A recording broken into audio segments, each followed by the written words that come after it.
Sesungguhnya sedekahnya seorang mukmin tazidu fil umri, bisa menambah umur panjang.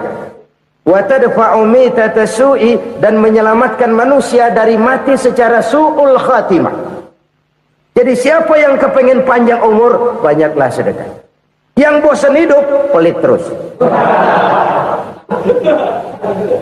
Sedekah menambah panjang umur dan menyelamatkan manusia dari mati secara su'ul khatimah.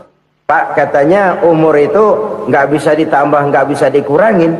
Kapan? Kalau ajal sudah datang. Fa idza jaa ajaluhum la yastakhiruna sa'atan wa la yastakdimun. Kalau ajal datang tidak bisa dimajukan, tidak bisa dimundurkan. Itu kalau ajal sudah datang. Tidak bisa lagi umur ditambah dikurangi, sudah datang. Tapi kalau belum datang, itu kan haknya Allah. Mau ditambah, mau dikurangi, hak prerogatif Allah. Sebagai pencipta manusia, Allah Maha Kuasa dan Maha Mampu. Sedekah ini menambah panjang umur dan menyelamatkan manusia dari mati secara su'ul khatimah. Itu orang mati kan sama ya, kondisinya mati, nggak nafas. Tapi hakikat mati kan lain-lain. Ada yang mati itu husnul khatimah, baik akhirnya. Misalnya lagi ngaji mati, lagi sholat mati, lagi sedekah mati. Ini yang dinamakan dengan husnul khatimah, baik di akhirnya. Sebaliknya ada yang su'ul khatimah, jelek di akhirnya. Ini yang jadi catatan akhir. Lagi nyekek botol, mampus. Lagi banting kartu, modar. Su'ul khatimah, jelek pada akhirnya. Sedekah menyelamatkan manusia dari mati secara su'ul khatimah. Dan kita semua kepengen mendapat husnul khatimah, jauh dari su'ul khatimah. Oleh sebab itu yang bisa menyelamatkan kita dari penyakit itu antara lain adalah sedekah yang disembunyikan, yang dikerjakan dengan ikhlas karena Allah. Tidak karena kepengen dipuji orang, tidak karena ingin dikatakan orang pemurah, sebab orang dermawan itu orang yang memberi tanpa harus diminta. Kalau masih harus diminta, ya belum dermawan namanya, masih harus diminta. Kalau nggak diminta ya tulus, lolos, polos. Saudara-saudara kaum muslimin rahimakumullah. Harta adalah amanat dan akan kita pertanggungjawabkan. Allah melebihkan rizki sebagian kita dari yang lain agar kita saling tolong menolong, bantu membantu. Nabi janjikan siapa yang meringankan beban saudaranya muslim di dunia, Allah akan meringankan bebannya di akhirat nanti. Sebuah jaminan dari baginda Nabi. Si orang yang kita bantu barangkali tidak bisa membalas, Allah yang akan membalas lewat jalan lain yang tidak pernah kita sangka-sangka. Ada orang tanya, Pak, ini ada orang nyumbang masjid sambil marah-marah, bagaimana? Saya bilang sumbangannya aja ambil, marahnya jangan. Marahnya jangan diambil, itu urusan dia. Saudara-saudara kaum muslimin rahimakumullah. Umat Islam ini kan umat yang punya potensi besar. Kadang kita merenung, kenapa kadang-kadang pembangunan masjid kok lambat sekali? Kalau hotel hari ini peletakan pertama, bulan depan peresmian. Supermarket hari ini peletakan batu pertama, minggu depan peresmian. Tapi kalau sudah yang namanya masjid, kadang-kadang peletakan batu pertama sekaligus jadi batu terakhir. 3 tahun, 4 tahun, campur nebar jala di jalanan, duit dijaring kayak ikan sepat. Apa tidak ada orang Islam yang kaya? Banyak. Apa tidak ada pengusaha muslim yang jadi konglomerat? Ada. Lalu yang belum banyak itu yang komit terhadap nilai-nilai agamanya. Akhirnya kita jatuh jadi umat yang lemah. Belum ada pengusaha konglomerat muslim buka pabrik supermi cap bedug misalnya umpamanya atau pabrik kecap cap sorban supaya identitas keislamannya sedikit kelihatan. Kita jatuh jadi umat yang lemah karena potensi tidak terinventarisir dengan baik. Kita ini ibarat kompor yang cuma matengin nasi orang lain. Potensi kita dimanfaatkan oleh orang lain. Ukhuwah Islamiyah kita baru terbatas kepada silaturahmi. Ukhuwah di bidang ekonomi kita lemah, ukhuwah di bidang kebudayaan kita lemah, apalagi ukhuwah di bidang politik kita lebih rapuh lagi. Padahal ukhuwah itu adalah totalitas kehidupan manusia, menyangkut ipolek sosbud, memerlukan nilai-nilai ukhuwah. Jadi oleh karena itu mari kita menyadari di dalam harta kita, walaupun kita yang cari pergi pagi pulang sore peras keringat banting tulang, di sana ada harta anak yatim, di sana ada hak masjid, di sana ada hak pesantren, di sana ada hak jihad. Berbahagialah seseorang apabila dia oleh Allah dijadikan keran. Keran itu menyimpan air, tapi tidak untuk dirinya, tapi disalurkannya kepada mereka yang memang memerlukannya. Saudara-saudara kaum muslimin rahimakumullah, ini yang pertama. Jadi perbendaharaan surga adalah menyembunyikan sedekah. Orang lain nggak tahu, kita pun nggak pernah ngitung-ngitung. Kita anggap lewat begitu saja, padahal itu deposit akhirat. Satu. Yang kedua, perbendaharaan surga itu apa? Wa kitmanul musibah, menyembunyikan kesulitan. Kadang orang takut menghadapi kesulitan, tapi makin kita merenung, hidup ini kan sebenarnya urusan. Takut sama urusan ya jangan hidup. Tandanya orang hidup itu kalau punya urusan. Urusan melupakan problem, problem sering menimbulkan kesulitan. Kesulitan bukan untuk ditakuti, tapi untuk diatasi dan dicarikan jalan keluarnya. Siapa sih orangnya yang nggak pernah sulit-sulit? Makin tinggi status sosialnya, makin gede urusannya. Makin tinggi kualitas imannya, makin berat tingkat kesulitannya. Cuma memang yang namanya enak itu seperti pelangi. Biang lala itu nggak pernah di atas kepala kita, di atas kepala orang melulu. Lo sih enak lo, kata kita. Dia juga bilang yang enak kan lo. Pelangi itu nggak pernah di atas kepala kita. Kata tukang beca, aduh enak ya naik Mercy. Kata tukang beca, apa yang di dalam mobil Mercy? Aduh enak bener tukang beca, di jok ngeringkuk ngorok pulas bener. Saya kamar pakai AC sejuk, tempat tidur sutra empuk, alga spring bed, kulak kulik nggak bisa pulas kalau belum minum Valium, belum tidur. Enak bener tukang beca, di jok ngorok nggak tahu wetan kulon. Si tukang beca bilang yang di Mercy enak, yang di Mercy bilang tukang beca enak. Inilah enak, nggak pernah di atas kepala kita, di atas kepala orang lain melulu enak itu. Nah saudara-saudara,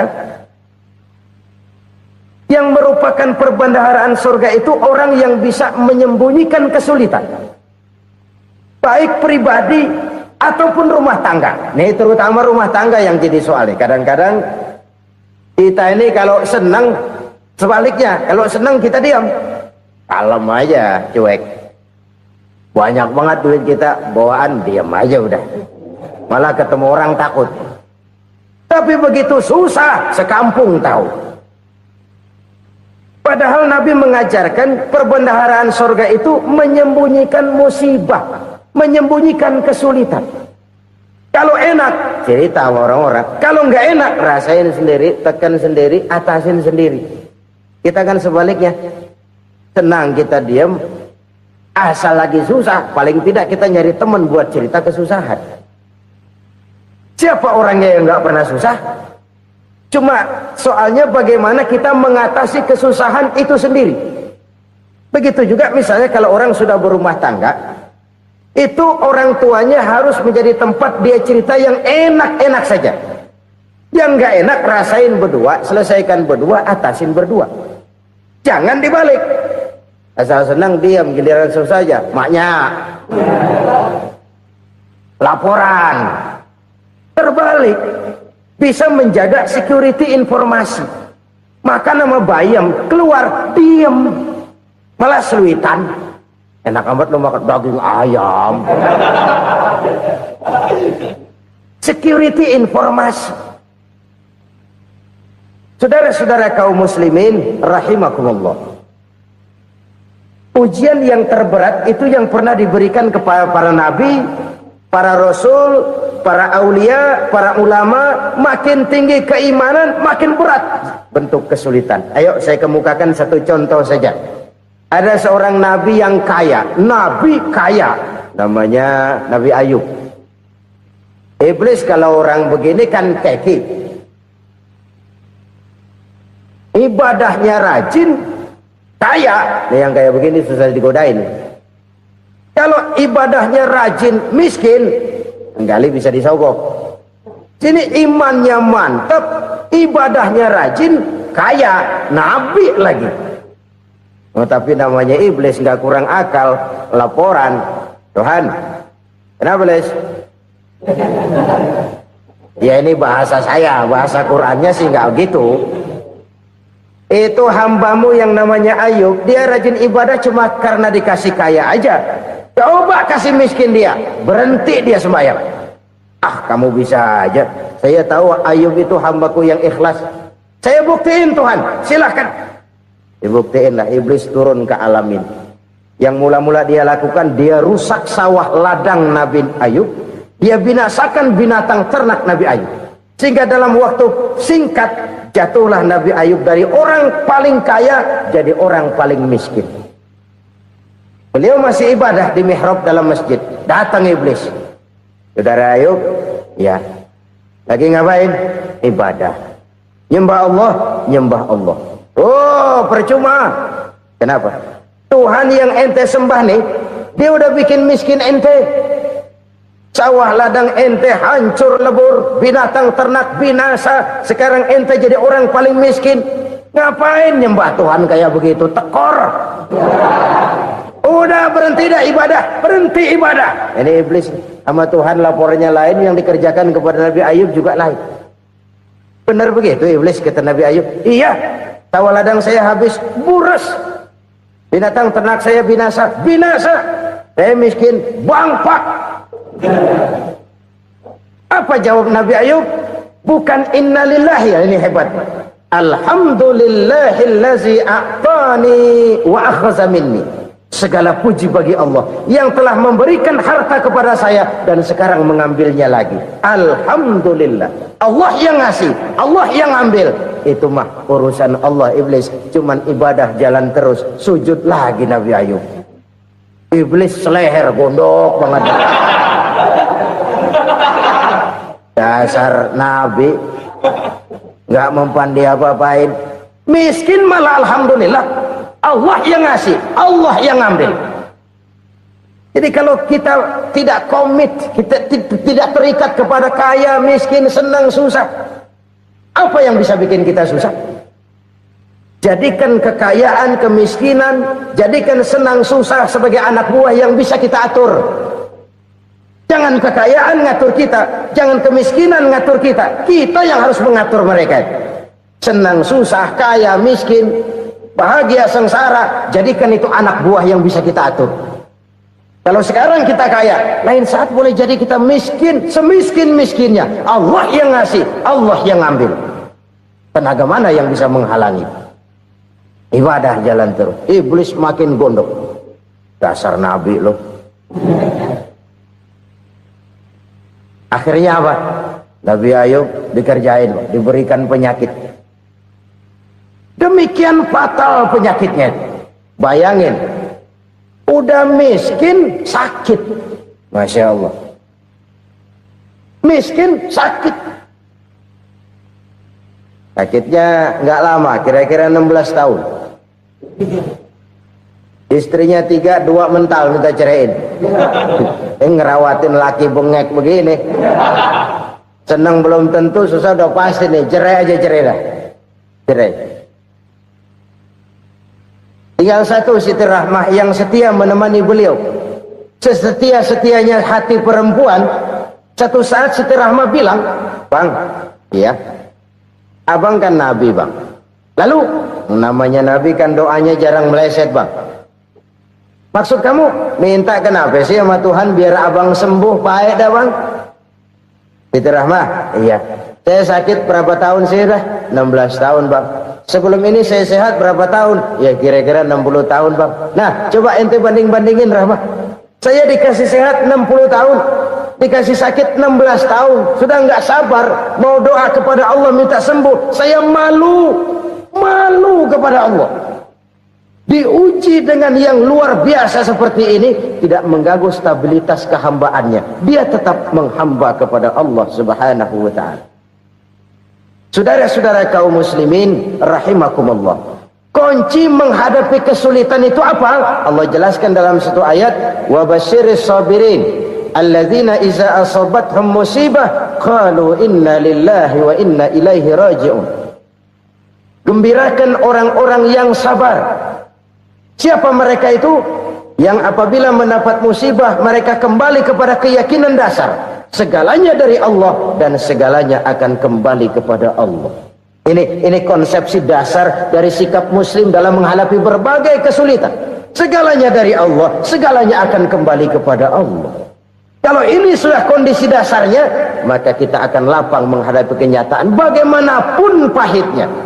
Apakah itu namanya miskin, apakah itu namanya sakit, bahkan maut sekalipun, segalanya dari Allah, segalanya akan kembali kepada Allah.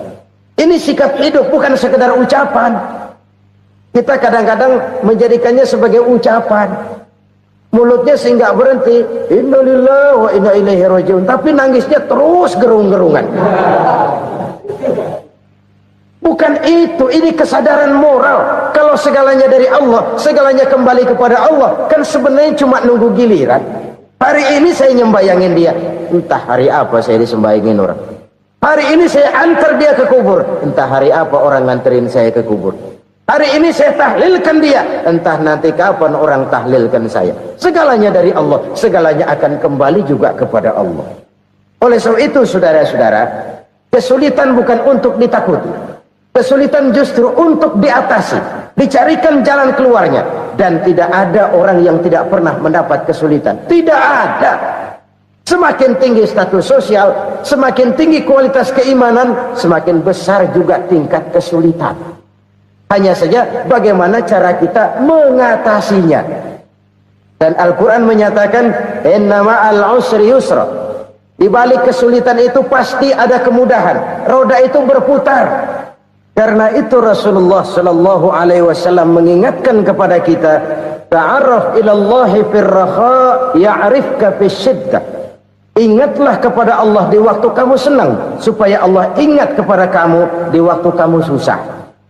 Kalau waktu senang kita ingat kepada Allah, kita susah, Allah tidak akan meninggalkan kita. Tapi kalau waktu senang kita jauh dari Allah, sujud tidak sempat, dengan masjid jauh, ketika senang kita lupakan Allah, nanti begitu kita susah, Allah lupakan kita, dan itu menyakitkan. Oleh karena itu orang-orang tua kita dulu bilang, kalau lagi sehat ingat-ingat lu bakal sakit nanti. Kalau lagi kaya ingat-ingat satu saat kita bakal jatuh miskin. Bahkan kalau lagi muda ingat-ingat kita bakal tua. Dan yang terpenting, kalau lagi hidup ingat-ingat kita bakal mati. Saudara-saudara kaum muslimin rahimakumullah. Jadi yang kedua yang merupakan perbendaharaan surga, menyembunyikan musibah. Saudara-saudara kaum muslimin rahimakumullah. Hal ketiga yang merupakan perbendaharaan surga adalah wasilatur rahmi. Orang yang suka bersilaturahmi. Sebagaimana yang kita maklum bahwa manusia adalah makhluk yang disebut zon politika. Makhluk sosial yang tidak mungkin hidup sendiri-sendiri. Betapa dan siapapun kita memerlukan orang lain. Bodoh betul manusia kalau tinggal di tengah masyarakat tapi tidak mau bermasyarakat. Merasa hebat sendiri, pintar sendiri, gagah sendiri, kaya sendiri. Mungkin kalau mati juga ngubur sendiri. Jangankan kita di sini, di sorga saja Nabi Adam waktu sendirian bengong melulu, mondar mandir. Allah tegur dam sepi dam. Jadi ini kalau bahasa saya, iya Tuhan sepi ini nggak ada coret-corekan pisan ini. Diciptakan Siti Hawa, baru anteng Nabi Adam. Itu di surga. Cobalah. Umpamanya saudara tinggal di Jakarta nih. Kayak bener. Apaan aja di Jakarta punya saudara dah. Jembatan Semanggi ambil. Monas, Buntel bawa pulang. Hotel-hotel ambil semua. Cuman tinggal di Jakarta sendirian, apa enaknya? Betapa dan siapapun kita perlu orang lain. Tidak ada seorang pun yang bisa memenuhi kebutuhan hidupnya secara sendiri-sendiri. Nah, Islam telah menyelamatkan manusia dari ras diskriminasi, mengikat manusia dengan persaudaraan yang berlandaskan kepada akidah. Karena itu dianjurkan bersilaturahmi. Bahkan Nabi menyatakan, man arada ayyubsata lahu fi rizqihi wa yunsa'a fi atharihi falyasil rahimah. Siapa yang kepengen diluaskan rezekinya dan dipanjangkan usianya, banyaklah ia bersilaturahmi. Siapa yang kepengen dimudahkan rezekinya, hendaknya ia banyak bersilaturahmi. Kalau banyak teman, kesulitan kan paling tidak ada tempat cerita. Udah susah, sendirian kita pikirin diri, nggak ada tempat tukar pikiran. Cepet banget sama bengek. Dilawan sendiri. Nah, secara makro kita bisa berkata, tidak mungkin ada kemenangan kalau tidak ada kekuatan. Tidak ada kekuatan kalau tidak ada kesatuan dan persatuan. Tidak mungkin ada kesatuan dan persatuan tanpa semangat silaturahmi. Kalau umat Islam mau menang, dia harus kuat. Kalau umat Islam mau kuat, dia harus bersatu. Kalau umat Islam mau bersatu, dia harus membudayakan silaturahmi ini. Bahkan sampai-sampai kata Nabi, kalau bisa cari nilai tambah. Apa? Silman qata'ak. Bersilaturahmilah kau kepada orang yang marah denganmu. Masya Allah, indahnya ajaran agama kita. Orang yang marah pun kepada kita, kata Nabi, kalau bisa bersilaturahmilah kepadanya, kepada orang yang marah itu. Di situ nilai tambah. Cuman jujur nih hadis, ngucapinnya gampang, ngamalinnya yang berat banget. Orang marah sama kita disuruh silaturahmi, ada apa malu? Lu marah, ada gua marahan lagi. Tunggu pikirin. Saudara-saudara kaum muslimin rahimakumullah. Tapi ini yang diajarkan, bahkan ini yang dicontohkan oleh baginda Rasul. Bagaimana begitu mudah, misalnya satu saat Abu Jahal ini ngatur strategi bagaimana bikin Muhammad celaka. Dia gali lubang di depan tempat tidurnya. Dia tutupin daun korma. Terus dia panggil seseorang, ke sini. Kasih tahu Muhammad, pamannya sakit keras, minta ditengokin. Berangkat orang ini ke sana. Muhammad, labbaik. Pamanmu sakit keras, dia minta ditengokin. Baik, saya akan datang menjenguk beliau. Berangkatlah Nabi ke rumah Abu Jahal tanpa prasangka apapun. Abu Jahal udah pasang setil, selimut 3 rangkap setengah dia pakai, persis kayak orang meriang. Tapi sembari ngintip dari balik selimut, begitu Muhammad buka pintu, nah masuk perangkap nih. Muhammad jalan menuju tempat pembaringan. Makin lama makin dekat, makin lama makin dekat, makin dekat ke lubang yang dipasang oleh Abu Jahal itu. Dalam hati Abu Jahal, terus dah jatuh, mampus dah lo ini. Mampus lo hari ini. Apa yang terjadi? Malaikat Jibril datang. Muhammad, pamanmu cuma pura-pura sakit. Di depan tempat tidurnya ada lubang perangkap supaya kamu jatuh ke situ. Sudah, kamu pulang. Balik kanan Nabi. Sudah hampir jatuh ke lubang, balik kanan, pulang.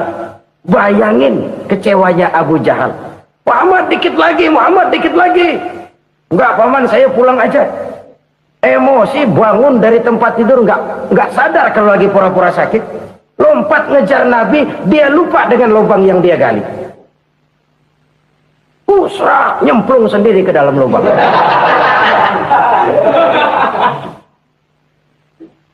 Nabi terus berlalu. Ini terjadi keanehan. Jatuh ke lubang yang dia gali itu sebenarnya nggak terlalu dalam ya, antara 3-4 meteran lah. Tolong saya jatuh ke lubang ini. Datanglah pelayan-pelayannya itu. Angkat saya dari sini. Oh, yang ngulurin tambang. Satu gulung, belum juga nyampe itu tambah. Kurang, beli lagi ke warung. Sambung, ulur lagi, enggak juga bisa sampai. Wah, ini kerjaan Muhammad ini. Tolong, siapa salah seorang kamu ke rumah Muhammad, kasih tahu encangnya kecebur. Minta ditolongin. Sampaikan kepada Rasul. Kenapa? Pamanmu jatuh ke lubang, Muhammad minta tolong diangkatin. Tambang udah nyambung-nyambung nggak nyampe juga. Ya, nanti saya datang, saya tolong. Coba. Nyata-nyata orang berniat jahat mau mencelakakan dia. Datang dia menolong. Ini yang disebut air tuba dibalas air susu ya ini. Bukan sebaliknya. Air tuba dibalas air susu. Paman, kecebur ya? Iya Muhammad, tolong ini. Pegang tangan saya. Nabi ulurkan tangannya, nyampe, dipegang oleh Abu Jahal, diangkat ke atas, sampai atas. Apa kata Abu Jahal? Sihirmu memang hebat Muhammad.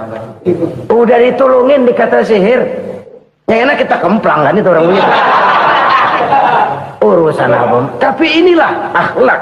Kalau bisa kamu bersilaturahmilah dengan orang yang marah kepadamu sekalipun. Orang marah kita tetap baik. Kalau kita berbuat baik sama orang yang memang baik, rasanya sih biasa-biasa aja. Orang baik kita baik lagi, ya draw aja, belum ada nilai tambah di situ. Baru ada nilai tambah kalau kita bisa berbuat baik kepada orang yang nyakitin kita. Itu namanya kita setingkat di atas dia. Dia sakitin kita, kita berbuat baik sama dia. Dia pelit sama kita, kita baik sama dia. Dia marahin kita, kita deketin dia. Di situ kita punya nilai tambah. Jadi siapa yang ingin diluaskan rezekinya kata Nabi dan dipanjangkan umurnya, hendaklah ia banyak-banyak bersilaturahmi. Sederhana sebenarnya silaturahmi, tapi silaturahmi membangkitkan semangat kesatuan dan persatuan. Kesatuan dan persatuan melahirkan kekuatan. Dalam matematika 1 ditambah 1 pasti 2. Tapi di tengah masyarakat, 1 orang takut ditambah 1 orang takut, hasilnya jadi 2 orang setengah berani. Kenapa setengah berani? Karena udah berdua. Tadi pan takut sendirian. Kalau dia kumpul turu-turu takutlah jadi berani. Kita yang lemah, kita yang tidak berdaya, kita yang miskin, kalau mau kompak bersatu, apa yang nggak bisa kita kerjain? Apalagi tinggal di kota besar, pilihan cuma 2. Bertahan atau minggir. Bertahan atau minggir. Untuk bisa bertahan harus mampu bersaing. Untuk mampu bersaing harus punya keahlian. Keahlian harus ditunjang dengan pendidikan, ditambah oleh kekompakan sebagai umat. Udah miskin mencar mulu, orang injak kita. Orang nggak pandang urusan apa yang malu. Oleh karena itu, silaturahmi pada hakikatnya merupakan ruh dari ukhuwah yang diajarkan oleh agama kita. Bagaimana Islam menyelamatkan masyarakat manusia dari ras diskriminasi, mengikat manusia, dan tidak ada persaudaraan yang lebih indah selain persaudaraan yang diikat dengan nilai-nilai akidah. Sepanjang orang di jalan Allah, itulah saudara kita. Keluar dia dari jalan Allah, selesailah persaudaraan sampai di situ. Karena itu, kalau ingin menyimpan sesuatu di surga, banyaklah bersilaturahmi. Datang ke rumah ini, datang ke rumah itu, dan lain sebagainya. Itu simpanan kita di akhirat nanti. Ini yang ketiga. Saudara-saudara, yang keempat, perbendaharaan surga itu apa? Wa qawlu la hawla wa la quwwata illa billah. Ucapan la hawla wa la quwwata illa billah. Ibadah kan ada yang berat, modalnya besar. Bangun masjid berat, modalnya besar. Bangun rumah sakit berat, modalnya besar. Ada ibadah yang berat, tapi modalnya ringan. Misalnya puasa. Puasa itu berat, mengendalikan nafsu. Kalau sekedar nggak makan, nggak minum sih enteng. Mengendalikan nafsu. Itu jihad terbesar, tapi kan modalnya ringan, cuma niat saja. Ini ibadah berat, modalnya ringan. Ada ibadah yang ringan, modalnya juga enteng. Seperti termasuk ucapan la haula wala quwata illa billah. Tanpa sadar, la haula wala quwata illa billah. Nyelengin tuh di surga. Nyelengin, kita nggak terasa. Nyelengin simpenan akhirat. La haula wala quwata illa billah. Nyimpen lagi. Kaget. La haula wala quwata illa billah. Nyimpen lagi. Banyak simpenan. Walaupun sebenarnya yang dimaksud di sini adalah kesadaran batin bahwa tidak ada daya dan kekuatan kecuali Allah. Itu intinya. Kita memulai pekerjaan disunahkan baca bismillah, kan begitu? Apa itu? Kesadaran moral bahwa ini saya bisa kerjakan. Saya kerjakan ini dengan menyebut nama Allah. Kenapa? Kalau Allah tidak memberikan daya dan kekuatan, mana mampu saya kerjakan ini. Maka saya kerjakan ini dengan menyebut nama Allah. Bismillah. Kesadaran moral. Manusia hanya wajib berusaha, tapi nggak pernah wajib berhasil. Banyak hal-hal yang kalau kita renungkan secara rasio nggak mungkin, tapi jadi kenyataan. La haula wala quwata illa billah. Tidak ada daya dan kekuatan kecuali bagi Allah semata-mata. Kesadaran moral akan kelemahan dan keterbatasan makhluk bernama manusia. Kadang kita kagum dengan otak, tapi kita sering lupa sama yang bikin otak. Padahal bagaimanapun hebatnya otak, yang bikin otak pasti lebih hebat dari otak. Nggak percaya, silahkan otak-otakan. Inilah kecenderungan. Kita kagum dengan pesawat-pesawat mutakhir, bukan main, besi gede banget terbang itu. Alangkah hebatnya. Lalu apa yang bikin otak tidak lebih hebat dari itu semua? Kita puji laut. Apa yang bikin laut tidak lebih hebat dari laut itu? La haula wala quwata illa billah. Tidak ada daya dan kekuatan kecuali Allah. Apa yang bisa kita lakukan kalau tidak karena daya dan kemampuan yang diberikan oleh Allah kepada kita? Lahirlah sikap tawadu, rendah hati, tidak melonjak menjadi angkuh dan sombong, sadar akan kelemahan dan keterbatasan diri sebagai makhluk yang diciptakan oleh Allah Subhanahu wa taala. Jadi satu sisi ini ucapan yang berpahala, la haula, jadi wiridan. Pada sisi lain ini kesadaran moral, sikap mental, kesadaran batin bahwa yang punya daya dan kekuatan itu cuma Allah. Kita nggak pantas untuk sombong. Sebab sombong itu pakaiannya Allah. Kita nggak sedang pakai pakaian Allah, kegedean. Dan makin kita renungi, makin terbentur. Apa sih yang bisa kita sombongin? Kita mau sombong apa? Kaya? Pintar? Itu kan semua relatif. Di atas langit masih ada langit lagi. Jadi oleh karenanya, marilah kita menyadari. Manusia hanya wajib berusaha, tapi tidak pernah wajib berhasil. Yang berusaha saja tidak wajib berhasil, apalagi yang tidak berusaha. Islam bukan agama orang pemalas yang selesai sholat lalu ngelohom, nggelenggem ayem-ayem. Tapi Islam bukan agama orang sombong yang setelah berusaha lalu tidak memerlukan Allah.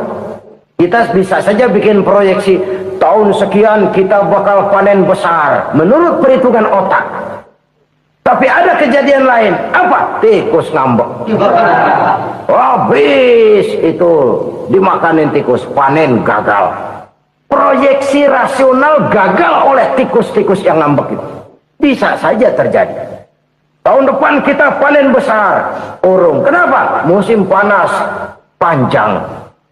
Dan sekarang ini koran-koran bikin berita musim mengalami penyelewengan. Bukan cuma manusia yang nyeleweng sekarang. Musim pakai nyeleweng. Mestinya kan musim hujan udah selesai, masih hujan-hujan juga. Musim.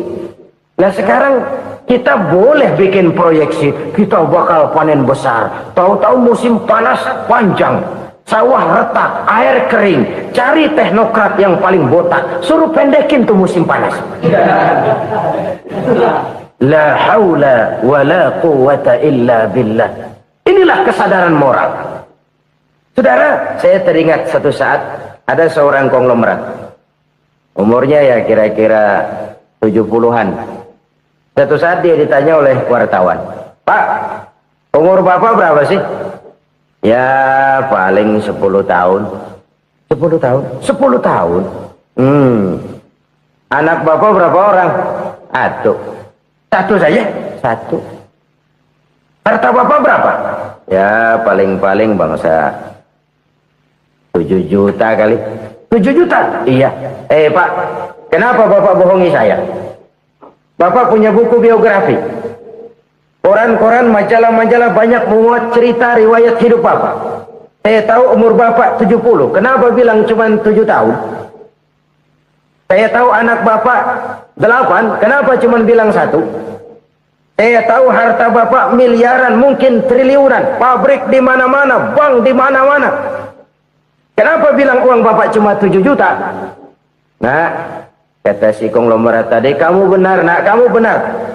Umur saya kalau jumlahnya memang 70, Nak. Cuman ingat-ingat saya, baru 7 tahun terakhir ini saya sujud. Baru 7 tahun terakhir ini saya berusaha dekat dengan Allah. Saya laksanakan perintahnya, saya jauhi larangannya. 7 tahun inilah rasanya yang ada nilainya di hadapan Allah. Yang 63 tahun matong, kelabu, kelem umur gue. Habis untuk maksiat, untuk munkarat. Maka ketika ditanya tadi, umur saya 7 tahun itu. Oh begitu Pak. Oh iya. Lalu anak Pak. Anak Bapak kan 8. Kenapa bilang cuma 1? Nah, kalau jumlah hitungannya memang anak saya 8. Tapi dari 8 orang ini rasanya cuma 1 nih yang bakal jadi buah hati, belahan jantung, pelanjut cerita, penerus sejarah, bakal jadi anak soleh yang akan mendoakan saya. Cuma 1 rasanya anak saya ini yang bakal jadi buah hati saya, besar-besaran saya, yang akan mendoakan di kubur saya, yang akan mendoakan di akhirat saya. Yang 7 orang mana? Masya Allah, yang satu tenggeng, yang satu nyekek botol mulu, yang itu nggak karu-karuan. Makanya saya bilang 1 anak saya yang akan bisa mendoakan saya. Oh begitu Pak. Iya. Nah, harta Pak, harta Bapak kan triliunan. Pabrik Bapak di mana-mana. Uang Bapak hampir di tiap bank-bank besar. Kenapa bilang cuma 7 juta? Betul kau Nak. Harta saya kalau jumlahnya memang miliaran, triliunan mungkin. Tapi yang saya ingat baru 7 juta tuh yang saya belanjakan di jalan Allah. Saya nyumbang masjid, saya santuni yatim piatu, saya bantu pembangunan pesantren, saya bantu pembangunan rumah sakit Islam. Itu yang akan saya bawa pulang ke akhirat, yang 7 juta itu. Yang triliunan itu nanti akan direbutkan oleh anak-anak saya sebagai waris saya. Jadi harta saya 7 juta itu yang bakal nemenin saya di akhirat, yang akan saya bawa pulang jadi teman saya.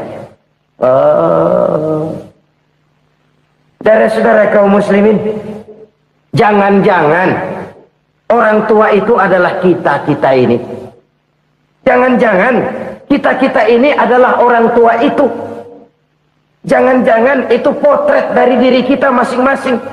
Dari sekian umur yang diberikan Allah, berapa tahun yang ada nilainya di hadapan Allah? Dari sekian anak-anak yang merupakan amanah, berapa yang akan mendoakan kita sebagai orang tuanya menjadi anak soleh? Dari sekian banyak harta yang diberikan Allah, berapa yang akan kita bawa pulang menghadapnya nanti, yang kita belanjakan di jalan Allah? Ini sebuah potret kehidupan. Karena itu kita kembali kepada la haula wa la quwwata illa billah. Kita wajib berusaha, kita wajib berikhtiar. Selebihnya, segala daya dan kekuatan hanya milik Allah saja semata-mata. Satu kesadaran batin dari setiap pribadi muslim. Setelah ia berusaha dan berikhtiar, ia menyerahkannya kepada Allah Subhanahu wa ta'ala. Jadi, satu sisi ini merupakan wiridan ucapan yang mengandung pahala. Pada sisi lain, ini merupakan sikap batin dari seorang muslim di dalam ia menghadapi realitas kehidupan ini. Saudara-saudara kaum muslimin, rahimakumullah.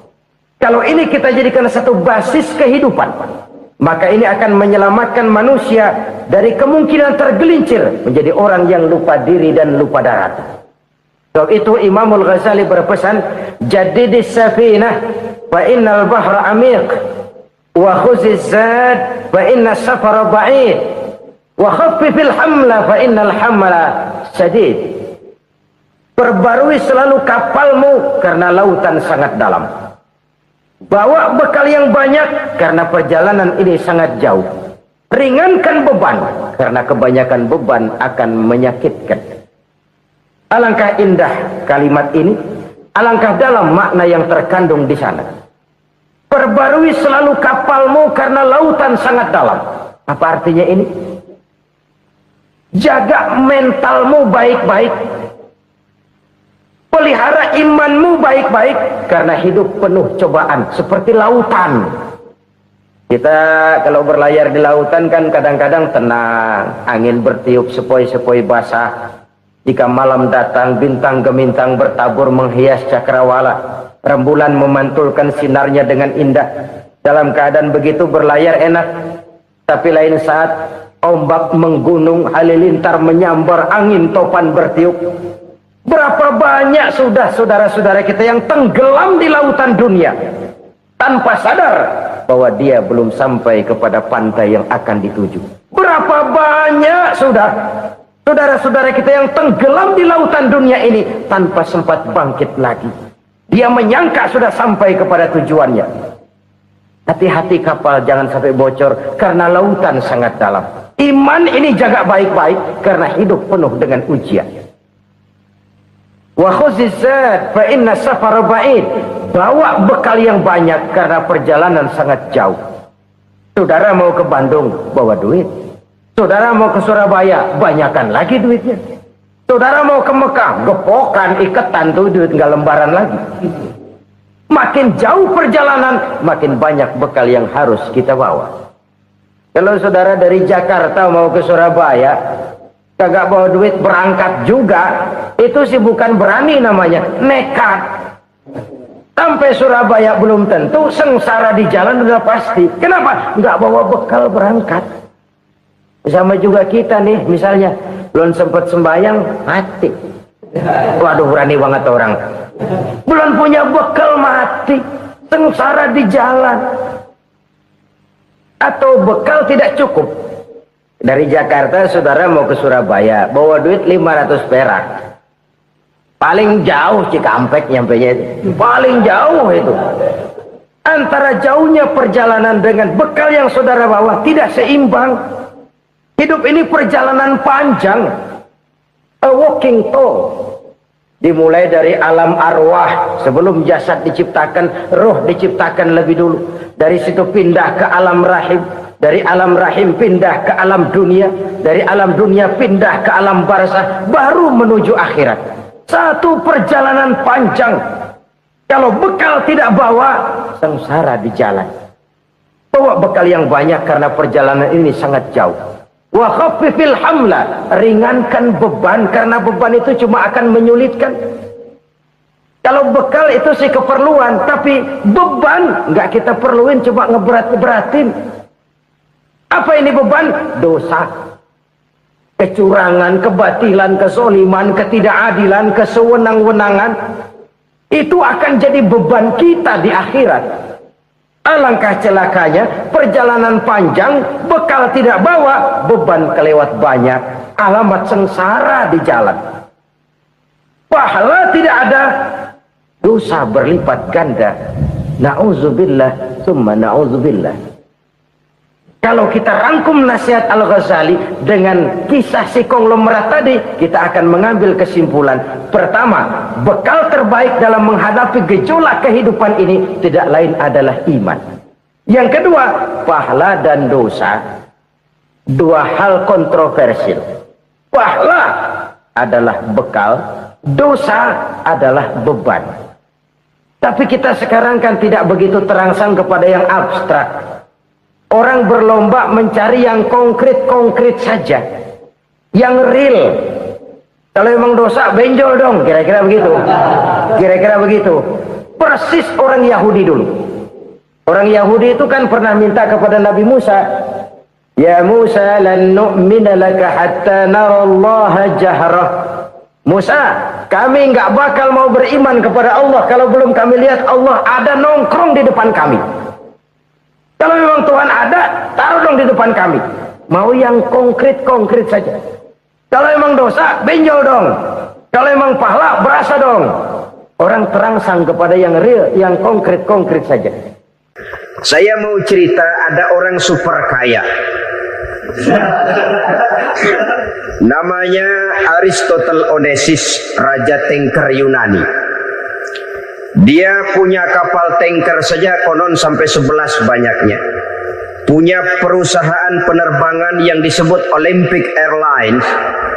Punya hotel di berbagai kota besar di dunia ini, sejak dari New York, London, Paris, Rome, dan sebagainya.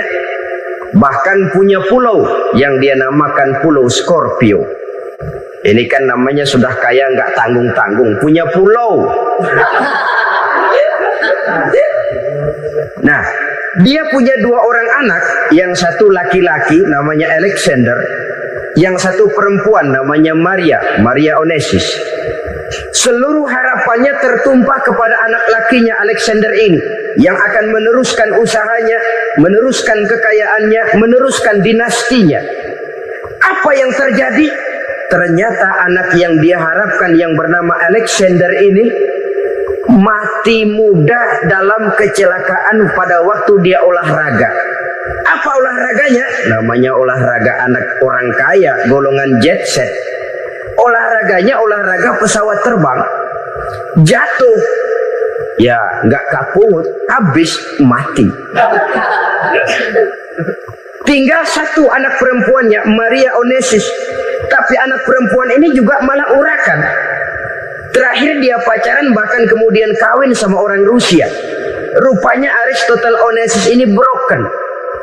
Kekayaannya yang berlimpah ruah, perusahaannya yang begitu banyak, siapa yang akan meneruskan? Siapa yang akan menggantikan? Sampai kemudian dia mengurung diri di Pulau Scorpio dan mati di sana secara mengenaskan. Seorang multi-jutawan, seorang yang super kaya, mati menyendiri di pulau sepi. Ibarat kata pepatah, anak ayam mati di lumbung. Bukan kekurangan makanan, keurugan makanan. Begitu kehidupan Aristotle Onesius. Dan banyak orang-orang yang sudah demikian kaya sampai dibingungkan oleh kekayaannya sendiri. Telusurilah kehidupan David Rockefeller misalnya, Henry Ford misalnya, Adnan Khashoggi misalnya. Multi jutawan yang kadang-kadang dibuat keder oleh kekayaannya sendiri. Pantas ketika Imam Ali ditawarkan orang, "Ya Ali, kalau kepadamu disuruh pilih ilmu atau harta, kau pilih mana?" Ya jelas pilih ilmu dong. Kenapa? Pertama, ilmu kalau kita berikan kepada orang lain tambah. Tapi harta kalau kita berikan kepada orang lain kurang. Saudara punya uang 10.000, dibagi orang 5.000, jelas uang saudara berkurang. Tapi saudara punya ilmu, diberikan kepada orang lain bisa, saudara pun makin mantap. Tidak lantas jadi bodoh karena ngajarin orang. Saudara bisa Fatihah, lalu mengajarkan orang Fatihah. Orang bisa, saudara pun makin hafal. Tidak lantas setelah diajarin orang ilmunya hilang. Begitu datang dia minta orang, "Tolong ajarin saya Fatihah." Udah habis, nggak ada.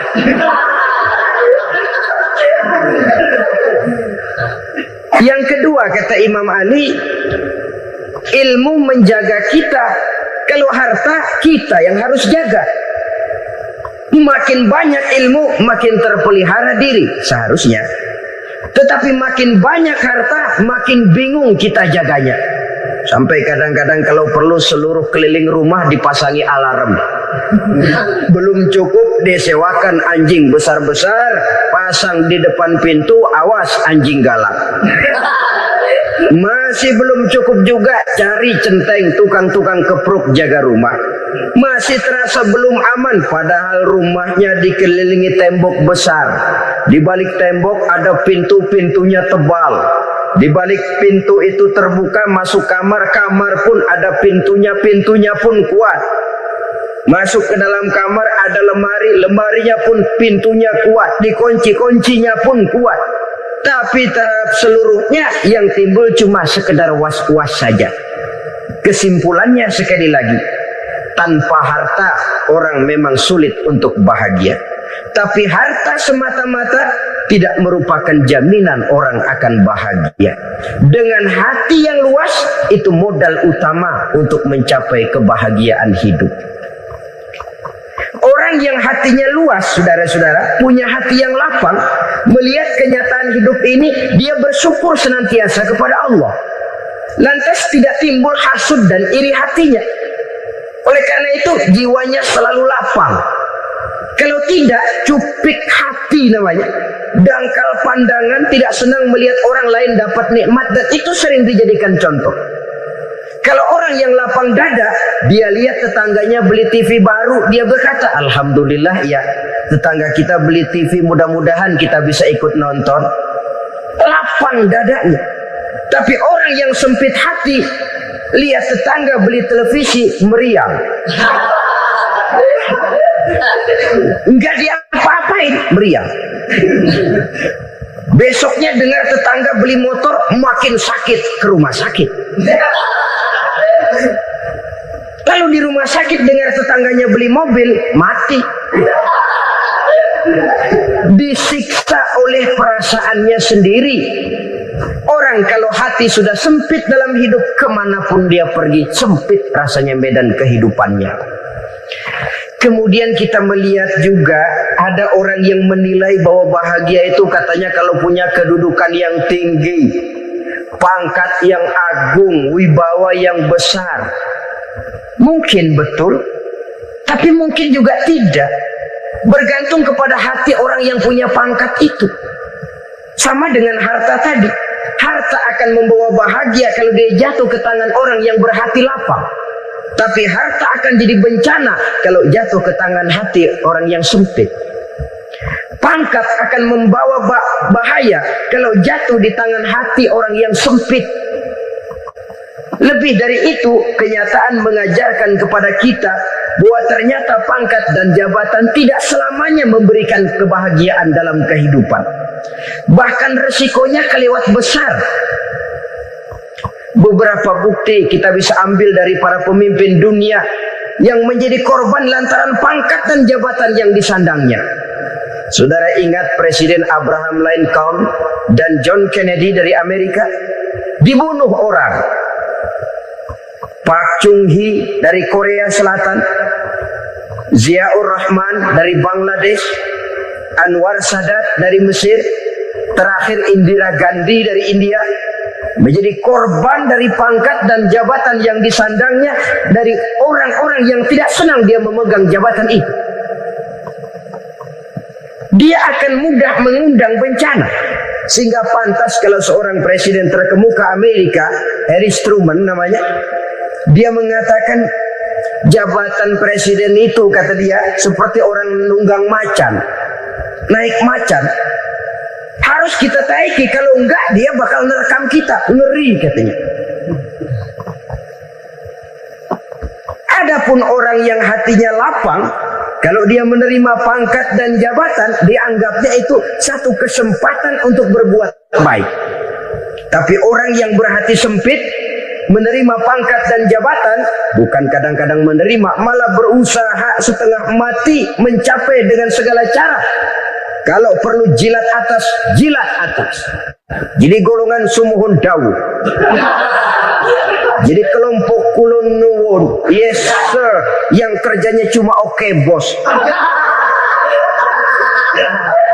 Kalau perlu jilat atas, jilat atas. Kalau perlu injak yang bawah, injak yang bawah.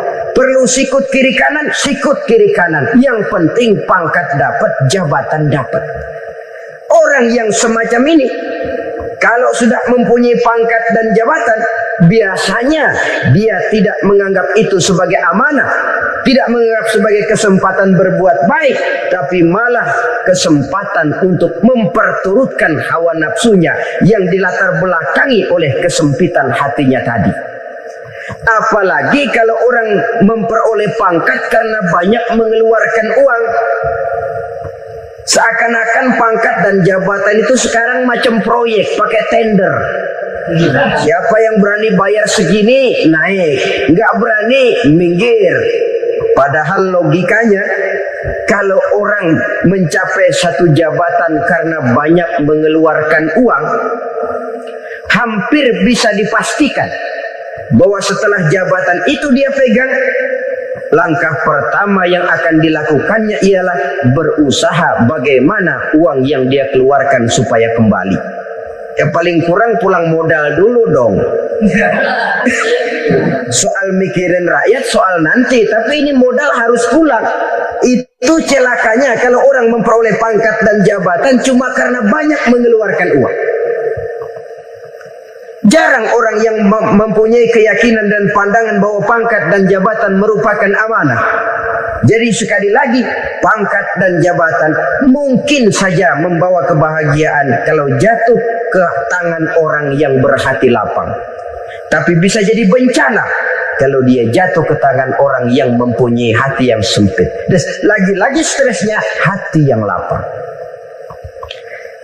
Lalu sebagian orang, saudara, ada yang berpandangan katanya bahagia itu kalau jadi orang terkenal, mempunyai popularitas, menjadi idola di kalangan remaja, di kalangan orang tua, di segala lapisan masyarakat.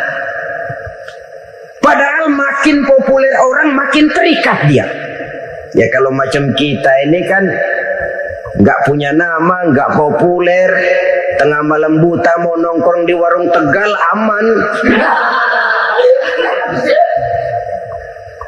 Tapi pangkat, jabatan, kedudukan, popularitas menyebabkan kita diikat dengan berbagai macam peraturan. Cuma mandi sama ke WC saja yang nggak dikawal.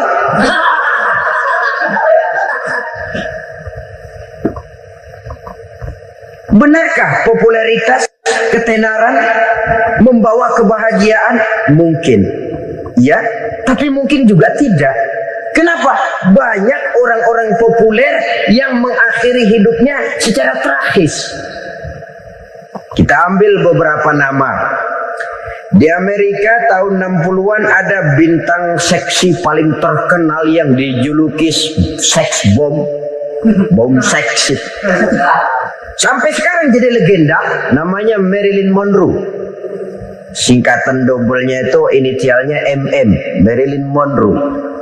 Terkenal, top, sampai dia mati tahun 62. Namanya sekarang masih saja dibicarakan orang.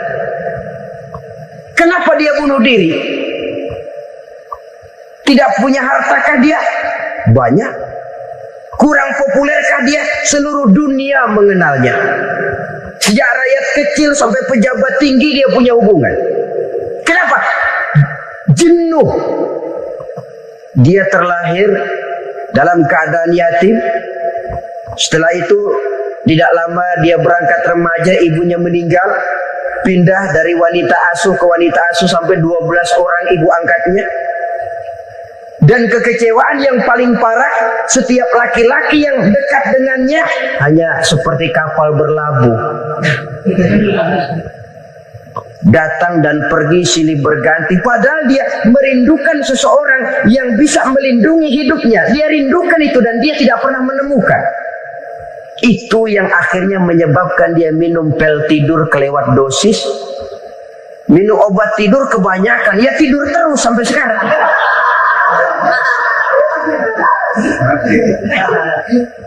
Dia mengakui, saya telah memiliki ketenaran, tapi saya tidak pernah hidup dalam ketenaran itu. Saya pandai main sandiwara, tapi saya ingin hidup dalam alam yang real sebagaimana umumnya orang. Itu yang dia rindukan. Menyusul jejak yang namanya Marilyn Monroe ini, Billie Holiday, saudara kenal tentu.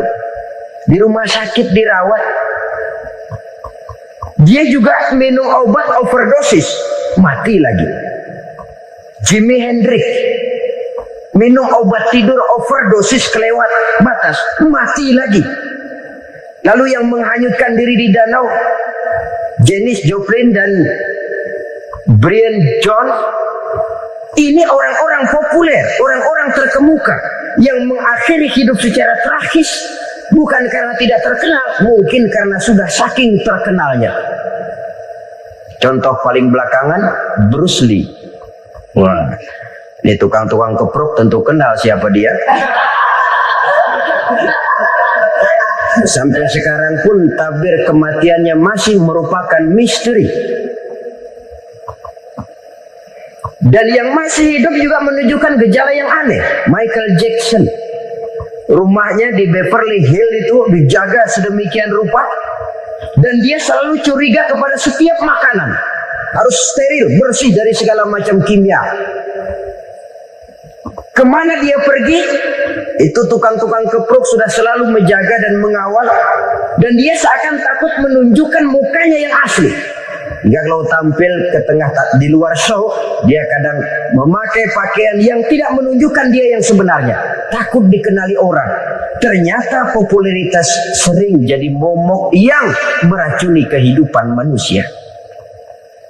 Oleh karena itu, benarlah junjungan kita pada saat beliau mengajarkan orang akan bahagia kalau dia mempunyai hati yang lapang. Nah, sekarang masalahnya untuk mendapatkan hati yang lapang, caranya bagaimana? Kita kembali kepada konsep Quran. Allah mengajarkan, ala inna bi dzikrillahi tatmainnul qulub. Ketahuilah bahwa dengan banyak mengingat Allah, hati akan tenang, jiwa akan lapang. Dengan kata lain, dekat dengan agama, merasakan kehadiran Allah dekat dalam hidup, itu muara pertama untuk mencapai hati yang lapang. Ala inna bi dzikrillahi tatmainnul qulub. Jangan macam orang sekarang ingin mendapatkan ketenangan lalu tapak di puncak gunung, di gua-gua, di tempat sepi. Iyalah kalau nggak ada ular. Kalau tergigit ular berbisa, ketenangan belum mati jelas itu. Islam positif untuk mendapatkan ketenangan. Ala inna bi dzikrillahi tatmainnul qulubi. Bahwa ketahuilah bahwa dengan banyak mengingat Allah, hati akan tenang, jiwa akan lapang, nuansa pikiran akan luas. Karena yang namanya bahagia ada dimanapun manusia berada. Di kampung ada bahagia, di kota ada bahagia.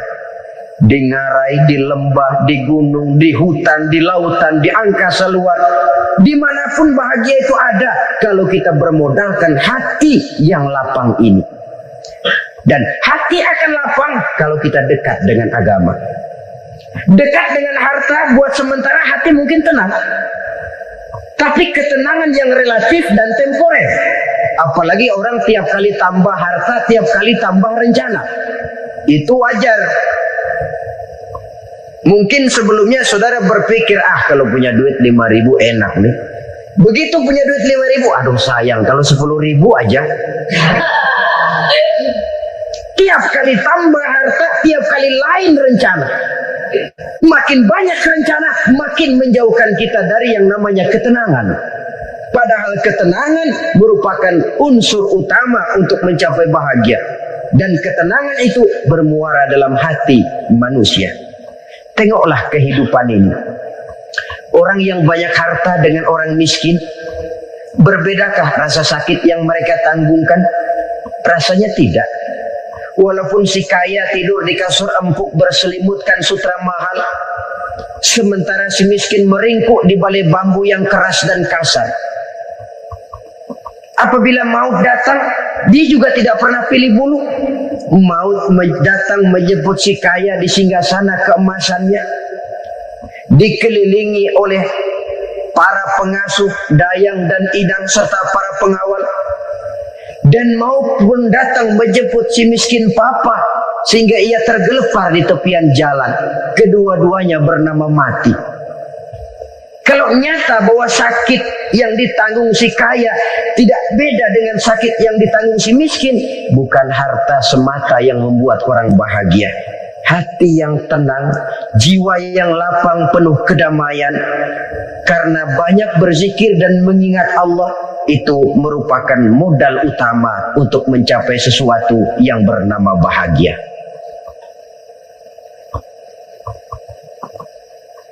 Saudara hadirin yang saya hormati, inilah yang pertama dari 4 ciri yang digambarkan oleh Nabi tentang tanda-tanda orang bahagia. Dan harus berangkat dari yang pertama ini, hati yang lapang. Ini yang harus kita miliki lebih dahulu, baru nanti akan menyusul kepada poin yang ketiga, kedua, dan selanjutnya.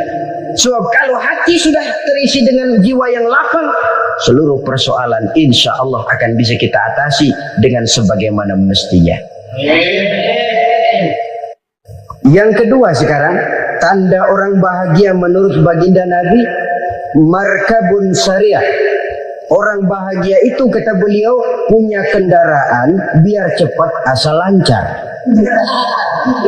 Artinya kemana dia mau pergi mudah.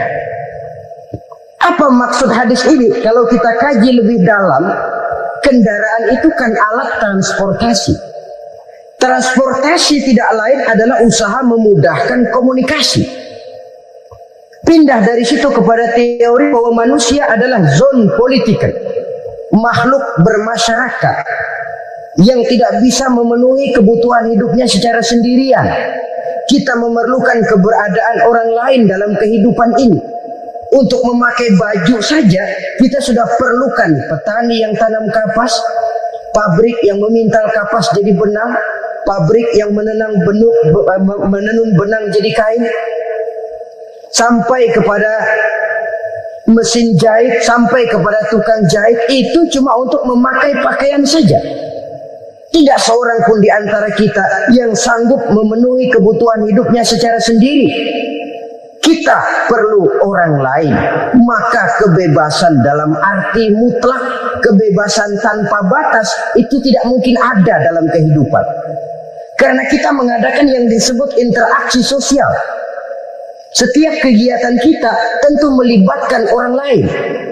Menurut kita barangkali kita bebas jalan di jalan raya semaunya, tapi orang lain berkendaraan pun merasa bahwa ini ada juga jalan haknya, dan begitu selanjutnya.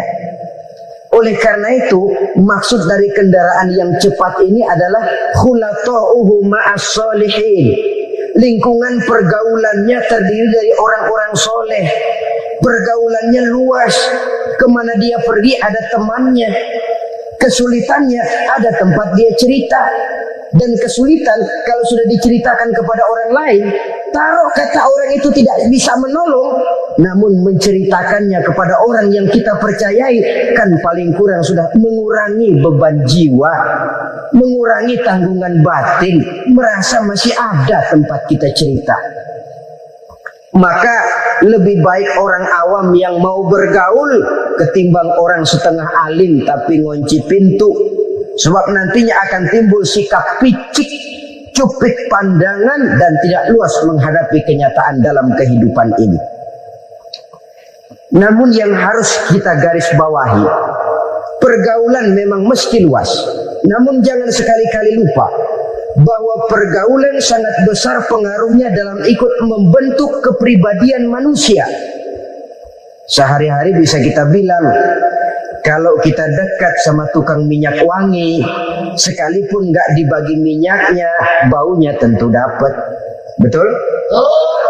Tapi dekat sama tukang elas, walaupun nggak kena apinya, asapnya mesti kena.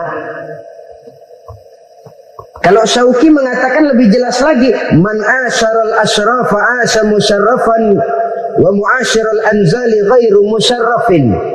Awalam taral jildal hakira muqabbalan bisagri lamma sara jildal mushaf. Siapa yang bergaul dengan orang mulia, dia bakal ikut menjadi mulia. Tapi siapa yang berteman dengan orang hina, dia tidak bakal ikut menjadi mulia. Tidakkah kau lihat, kata Syauqi, kulit kambing yang hina pun dicium orang ketika menjadi kantong Quran. Kulit kambing hina, kalau dia sendirian gak ada yang mau cium.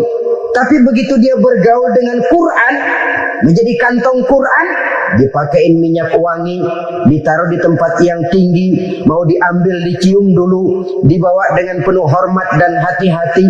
Kulit kambing yang hina lantaran berteman dengan Quran, numpang mujur. Tapi coba lihat kalau kulit kambing berteman dengan kayu, jadi beduk, habis. Zohor dikemplang, asar dipukul. Itu pun sedikit saja, cuma salah milih teman. Yang temannya Quran dihormati orang, yang temannya kayu lantaran jadi beduk, gelap-gelap subuh orang udah kemplangi.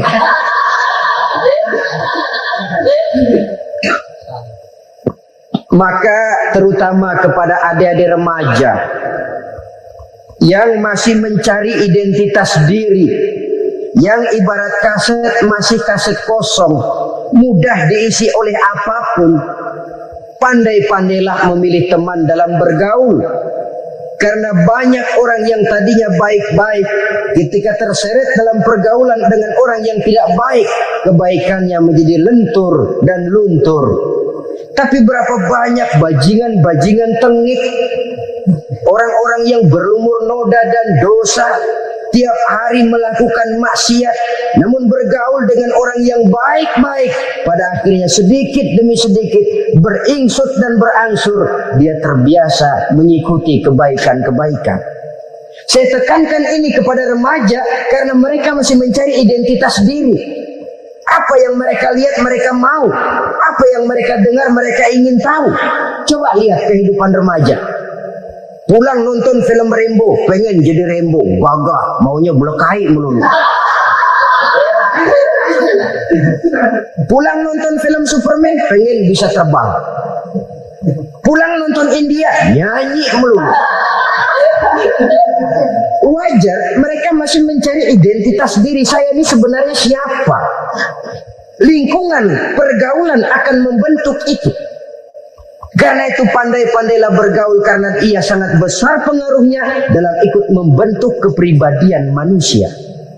Apalagi sifat yang jelek lebih cepat menularnya ketimbang sifat yang baik. Sifat yang baik, watak yang soleh itu lambat sekali untuk menular. Tapi yang tidak baik, kan prosesnya mah kalau remaja biasanya mula-mula dengar. Karena dengar lalu pengen tahu. Karena pengen tahu lalu ngeliatin. Begitu ngeliatin kan pengen nyobain. Setelah nyobain ketagihan. Nah, ini prosesnya. Yang namanya ganja, morfin, narkotik awalnya kan begitu. Mula-mula dengar katanya kalau sudah fly to the sky, sudah melayang ke langit katanya, disitulah puncak kebahagiaan. Mulanya cuma dengar. Karena dengar pengen tahu. Karena pengen tahu, lalu melihat, kumpul sama orang yang suka ngeganja. Setelah melihat, nah pengen ngerasain. Begitu ngerasain, enak juga, ketagihan. Kalau sudah ketagihan jadi penyakit kronis, bisa merembet kepada yang lain. Iya, kalau orang tuanya mampu untuk beli morfin, beli ganja. Kalau tidak kan pikirannya ngayap. Jemuran siapa ya gue sahabat? Timbullah perbuatan-perbuatan negatif yang bermula dari salah pergaulan. Apalagi buat adik-adik remaja yang tinggal di kota-kota besar, yang pengaruh budaya, pengaruh kesenian, pengaruh struktur kehidupan yang nampak makin individualistis, di mana persaingan tajam, tensi ekonomi tinggi, orang mudah mengalami stres. Pandai-pandailah dalam bergaul, sekali lagi karena ia sangat besar pengaruhnya dalam ikut membentuk kepribadian manusia. Orang bahagia punya kendaraan yang cepat, artinya punya pergaulan yang luas dan lingkungan pergaulannya terdiri dari orang-orang yang soleh. Kemana dia pergi ada teman, kesulitannya ada tempat dia cerita. Tapi kalau sudah menyendiri, hidup sendiri, kesulitan dipikiri sendiri, bisa mati belum waktunya. Tidak ada tempat berbagi rasa, tidak ada tempat bercerita, tidak ada tempat mengurangi beban dalam kehidupan. Pantas betul kalau Islam sangat menggalakkan dan menganjurkan orang kalau sudah sampai waktunya itu untuk melangsungkan nikah. Kata Nabi, ya ma'syarus syabab man istata'a minkumul ba'at falyatazawwaj. Hai para pemuda, kalau sudah mampu memberi nafkah, kawinlah, nikahlah kamu. Kenapa? Sudah ada teman hidup, tempat berbagi rasa. Kesulitan kalau ada tempat cerita akan lebih ringan ketimbang kita telan sendiri, walaupun bobot kesulitannya sama beratnya. Saudara-saudara kaum muslimin rahimakumullah, inilah ciri yang kedua, punya kendaraan biar cepat asal lancar. Kemana kita mau pergi gampang. Dengan kata lain, setelah hati yang luas, pergaulan yang luas. Dua. Yang ketiga sekarang, tanda orang bahagia itu menurut Nabi, misbahun mudhi'un, punya lampu yang terang. Oh, itu enggak problem. Sekarang sudah zamannya listrik masuk desa, Pak. Lampu sudah terang semua. Betul, kalau itu yang dimaksud. Tapi tidak cuma itu. Karena lampu yang dimaksud di sini, lampu yang akan menerangi seluruh perjalanan hidup. Dan perjalanan hidup itu sudah dimulai sejak kita terlahir ke alam ini sampai masuk ke alam barzah, kumpul di padang mahsyar sampai ke akhirat. Lampu yang menerangi itu yang diperlukan. Kalau lampu, katakanlah yang paling top sekarang kan lampu jenis Mercury. Taruhlah itu di rumah kita, dia cuma menerangi rumah kita, menerangi hati pun tidak sanggup. Bila kita masuk ke alam barzah, alam kubur, sanggupkah si Mercury yang begitu terang menerangi alam barzah kita? Tidak sanggup lagi. Sanggupkah lampu yang ratusan watt, bahkan puluhan ribu watt menerangi kehidupan di padang mahsyar? Tidak akan sanggup lagi. Kalau demikian, yang dimaksud lampu yang terang di sini apa? Tidak lain amal soleh, kebajikan yang kita lakukan dalam hidup. Itu yang akan jadi lampu penerang. Di dunia nama kita akan terang. Jasad kita boleh hancur terkubur tanah, tapi nama kita akan dikenang orang.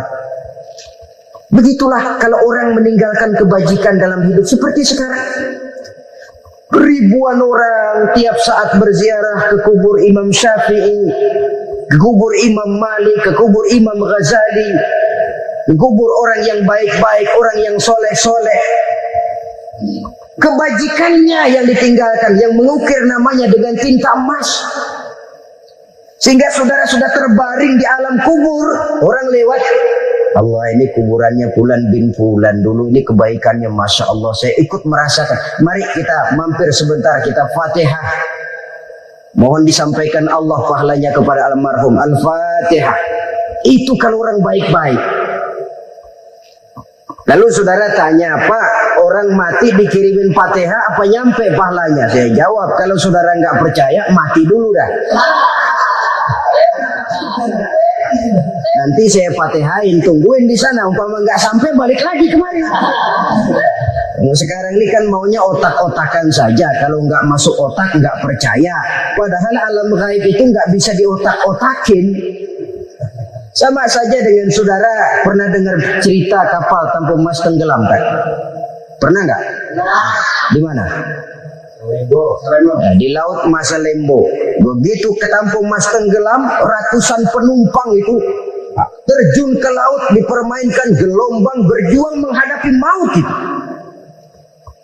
Orang lagi timbul tenggelam di lautan, dihantam ombak, kita tengokin pakai helikopter. Pak, lagi timbul tenggelam ya? Iya, tolongin. Jangan khawatir Pak nih, saya kirim intan Pak, harganya 10 juta. Kira-kira orang yang timbul tenggelam di laut seneng nggak? Kan mahal toh intan 10 juta. Kenapa dia nggak senang? Karena intan 10 juta dalam kondisi seperti itu tidak sanggup menyelamatkan dia. Dia akan girang kalau dikirimin ban mobil bekas, dikirimin papan terentang atau bambu. Intan yang 10 juta dia nggak girang, ban mobil bekas yang 1000 perak tuh pegang, itu yang dia girang betul. Inilah sebabnya Nabi berkata, mal mayyitu fi qabrihi illa kal ghariqil mutaghawwis. Orang yang meninggal di alam kuburnya seperti orang timbul tenggelam di lautan. Yantaziru da'watan min ahli, menunggu doa dari keluarganya yang masih hidup. Duh, bapak saya sudah meninggal, saya sayang benar sama dia. Kirimin kulkas ke kuburannya. Itu sama saja dengan tadi orang tenggelam di lautan dikirimi intan yang harganya 10 juta, tidak sampai. Begitulah kalau kebajikan yang kita tinggalkan dalam hidup, sudah mati pun kubur kita masih diziarahi orang. Tapi kalau jahat yang kita tinggalkan, boro-boro lah orang mau doa lewat dekat kuburan kita juga seram. Tuh bajingan no, dulu mati dipendem di situ tuh. Jangan lewat situ, ntar kesurupan, jangan. Lewat saja orang ngeri. Konon lagi membacakan Fatihah dan mengirimkan doa. Hidup pada hakikatnya adalah kesempatan untuk berbuat baik. Maka sekali kesempatan itu diberikan, manfaatkan dengan sebaiknya. Sebab kesempatan kedua tidak akan pernah ada. Kesempatan berbuat baik di sini, di akhirat sudah pembalasan namanya. Sekali kesempatan itu dicabut, dia tidak akan pernah dikembalikan lagi. Kata Iqbal, hidup tidak mundur ke belakang, Bung. Berhenti diinjak orang, mundur hancur. Tidak ada kata mundur dalam hidup ini. Berhenti diinjak orang, mundur kecebur. Tidak ada kata lain, harus maju dalam kehidupan dalam artian yang positif. Hidup adalah kesempatan untuk mengumpulkan kebajikan yang sebanyak-banyaknya. Di situ nilai daripada manusia. Sekarang ini memang nggak kelihatan kok, orang yang banyak pahala sama yang banyak dosa nggak kelihatan kok. Barangkali kalau habis bikin dosa palanya pada benjol, mungkin orang takut sama dosa. Tapi sekarang sama saja, orang yang banyak dosa dengan yang nggak banyak dosa jalan bareng dari belakang, sama, nggak kelihatan beda. Tapi ada waktunya di mana pahala memegang peranan, di mana dosa diperlihatkan. Sama saja kalau kita bawa mobil siang, lampu kan nggak begitu berfungsi. Apa lalu bilang, alah ini lampu berat-beratin, copot-copotin aja dah. Tidak perlu begitu. Kenapa? Pada suatu saat malam senja akan datang. Bila matahari terbenam, senja pun datang, gelap mulai merayap, disitulah baru terasa perlunya lampu. Pahala begitu. Sekarang orang yang nggak ada pahalanya nggak kelihatan dalam kehidupan. Tapi pada suatu saat senja kehidupan akan datang. Ajal merenggut nyawa, malam merayap, dan hidup mulai diliputi kegelapan di alam barzakh. Dikala itu kalau nggak punya lampu, alangkah malangnya kita. Sebab amal yang baik, kata Nabi, di alam barzakh itu akan diciptakan menjadi perempuan yang cantik menemani kita. Amal yang jahat akan menjadi orang yang paling jelek nemenin kita. Udah di tempat gelap yang nemenin jelek. Kaum muslimin rahimakumullah. Simpanan sorga ada 4 macam. Yang pertama, ikhfa'us sadaqah, menyembunyikan sedekah. Saudara-saudara kaum muslimin, sebagaimana yang kita maklum bahwa Allah Subhanahu wa taala melebihkan sebagian rezeki dari kita terhadap yang lain. Ada yang kaya, ada yang setengah kaya, ada yang miskin, ada yang setengah miskin, dan selanjutnya. Ada yang gajinya kecil tapi penghasilannya gede. Ada yang penghasilannya gede tapi nggak punya gaji. Ada juga yang memang gajinya gede dan penghasilannya gede. Kelebihan rezeki merupakan sunnatullah dan tidak harus membuat kita merasa lebih dari yang lain. Bahkan sebaliknya, kelebihan itu harus membuat kita ringan tangan untuk menolong mereka yang memang memerlukan pertolongan. Kalau saudara diberikan ilmu, maka pertanyaan akhirat cuma satu: ilmumu kau amalkan untuk apa? Kalau saudara diberikan umur yang panjang, pengadilan akhirat juga bertanya satu: umurmu kau habiskan di mana? Tapi kalau saudara diberikan harta, pengadilan akhirat akan bertanya dua: hartamu kau dapat dari mana, kau belanjakan kemana? Dari mananya ditanya, dan kemananya juga ditanya. Oleh karena kita akan dimintakan pertanggungan jawab, maka amanah yang bernama harta ini harus kita gunakan dengan sebaik-baiknya. Ada penggunaan yang merupakan kewajiban, itu zakat namanya. Ada penggunaan yang sewaktu-waktu, itu infak namanya. Ada yang lebih sewaktu-waktu lagi, dan itu sedekah namanya. Zakat dia terikat oleh haul dan nisab, oleh putaran batas waktu dan ukuran dari harta itu sendiri. Sedangkan infak terikat oleh situasi dan kondisi perekonomian seseorang. Sedangkan sedekah tidak terikat dengan apapun. Dalam kondisi seperti apapun kita bisa melakukan sedekah dengan yang terkecil sekalipun. Sampai-sampai Rasulullah sallallahu alaihi wasallam mengajarkan, la tahqiranna minal ma'rufi syai'an walau an talqa akhaka biwajhin talik. Atau ada hadis, tabassumuka fi wajhi akhika laka sedekah. Senyumanmu kepada temanmu adalah sedekah. Jadi untuk melakukan sedekah tidak harus dalam berbentuk uang. Dengan ilmu kita bisa sedekah, dengan tenaga kita bisa bersedekah, dengan pikiran kita bisa bersedekah, bahkan senyum kepada teman itu pun sedekah. Jadi kalau sedekah dengan uang memang belum punya uang, nyengir aja banyakin. Itu asal pada tempatnya, jangan lalu ketemu tiang listrik cengengesan. Tentu tidak pada tempatnya dan tidak wajar. Nah, sedekah yang paling dicintai Allah adalah sedekah yang disembunyikan. Artinya jauh dari sifat riya. Kan kadang-kadang ada orang sedekah itu disebutkan namanya. Apa tidak bagus? Kalau memang niatnya ikhlas, ya bagus-bagus saja. Untuk memberikan sugesti kepada yang lain. Si Fulan bin Fulan nyumbang sekian, diumumkan. Boleh kalau niatnya untuk memberikan rangsangan kepada yang lain supaya dia menyumbang lebih besar dari orang tadi. Tapi kalau itu mendatangkan riya, maka sedekah yang paling dicintai Allah adalah sedekah yang disembunyikan. Tangan kiri saja tidak tahu apa yang diberikan oleh tangan kanan. Sedekah yang dilakukan dengan ikhlas akan merupakan perbendaharaan surga, tersembunyi dari pandangan orang lain, tidak seorang pun tahu. Karena memang sikap yang baik adalah melupakan kebaikan dan mengingat kesalahan. Itu salah satu ciri orang bahagia. Orang yang selalu mengingat kesalahannya dan berusaha melupakan segala kebaikannya. Kalau dia akan berada kebaikan, dia tidak bisa ikut, dia merasa rugi karena dia merasa belum pernah berbuat baik.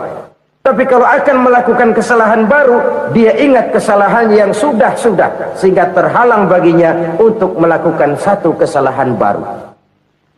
Demikianlah saudara-saudara, bahwa Allah melebihkan rezeki sebagian kita dari yang lain, agar terjadi tolong-menolong dalam kehidupan ini. Jadi kesenjangan yang nature, kesenjangan yang alami, itu sunnatullah. Ada yang kaya, ada yang miskin, ada yang kelas menengah.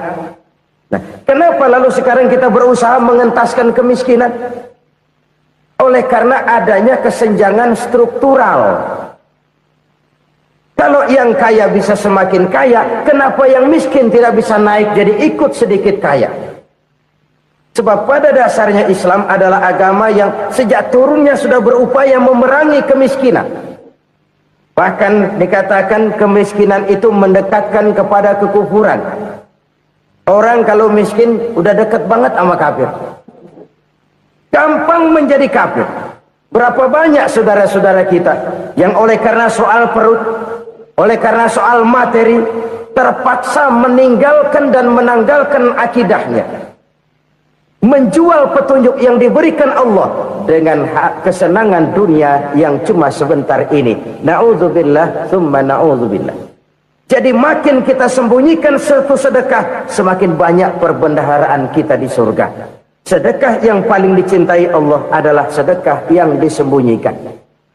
Malahan ada seorang sufi, dia punya kebiasaan kalau pergi sholat Jumat dia bawa uang, itu uang dia taruh di bawah tikar masjid. Dia niat sedekah kepada siapa saja yang nemuin itu duit. Maksudnya apa? Supaya yang nemuin nggak tahu siapa yang punya duit. Demikian dia saking ingin menyembunyikan sedekahnya.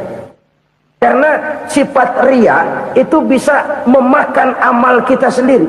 Riya itu termasuk menyebut-nyebut kebaikan kita. Orang yang suka nepuk dada, Sedikit-sedikit ngitungnya kalau enggak gua. Tuh kalau enggak gua tuh. Tuh yang belah situ kalau enggak gua. Iya kalau enggak lu kenapa emang?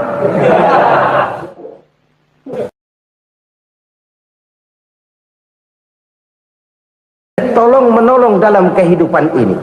Jadi kesenjangan yang nature, kesenjangan yang alami itu sunnatullah.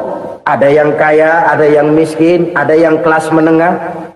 Nah, kenapa lalu sekarang kita berusaha mengentaskan kemiskinan? Oleh karena adanya kesenjangan struktural.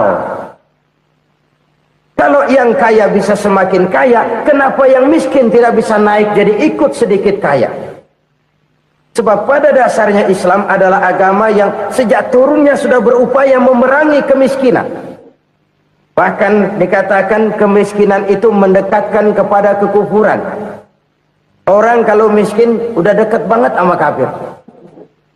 Gampang menjadi kafir. Berapa banyak saudara-saudara kita yang oleh karena soal perut, oleh karena soal materi, terpaksa meninggalkan dan menanggalkan akidahnya. Menjual petunjuk yang diberikan Allah dengan hak kesenangan dunia yang cuma sebentar ini. Na'udzubillah, thumma na'udzubillah. Jadi makin kita sembunyikan satu sedekah, semakin banyak perbendaharaan kita di surga. Sedekah yang paling dicintai Allah adalah sedekah yang disembunyikan. Malahan ada seorang sufi, dia punya kebiasaan kalau pergi sholat Jumat dia bawa uang, itu uang dia taruh di bawah tikar masjid. Dia niat sedekah kepada siapa saja yang nemuin itu duit. Maksudnya apa? Supaya yang nemuin nggak tahu siapa yang punya duit.